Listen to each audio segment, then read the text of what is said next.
اعوذ باللہ من الشیطان اللعین الرجیم بسم اللہ الرحمن الرحیم رب اشرح لی صدری ویسر لی امری واحلل عقدۃ من لسانی یفقهوا قولی اللہم صلی علی محمد و آل محمد۔ بندگان خدا، کنیزان خدا، اللہ تعالیٰ کی رحمتوں، برکتوں، مغفرتوں کا یہ مہینہ آپ سب کو بہت بہت مبارک ہو۔ خالق کائنات آپ سب کی عبادات کو، صوم و صلات کو، ادعیہ کو منظور و مقبول فرمائے، آمین یا رب العالمین۔ آج اس ویڈیو میں ایک مختصر سا عمل، آسان سا عمل ہے جس کا اجر، جس کا ثواب بہت عظیم ہے۔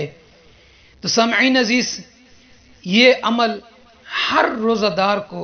ہر اللہ کے بندے کو، اللہ کی کنیز کو کرنا چاہیے، کیونکہ روایت میں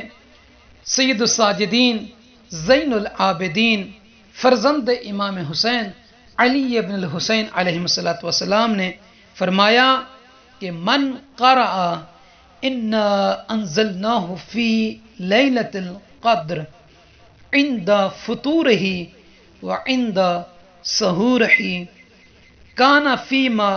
بینما، فرماتے ہیں کہ جو روزہ دار مومن مؤمنہ سحری اور افطاری کے وقت سورہ قدر یعنی انا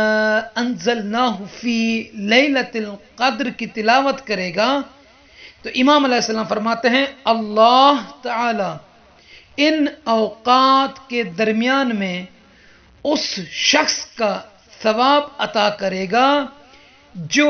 اللہ کی راہ میں اپنے خون میں ڈوبا ہوا ہو۔ یعنی ان دو گھڑیوں میں، ان دو اوقات میں، سحری اور افطاری کرتے وقت، اس سے پہلے اگر کوئی شخص سورہ قدر کی تلاوت کرے گا تو امام علیہ السلام فرما رہے ہیں اللہ تعالیٰ پھر ایسے عبد کو، ایسی کنیز کو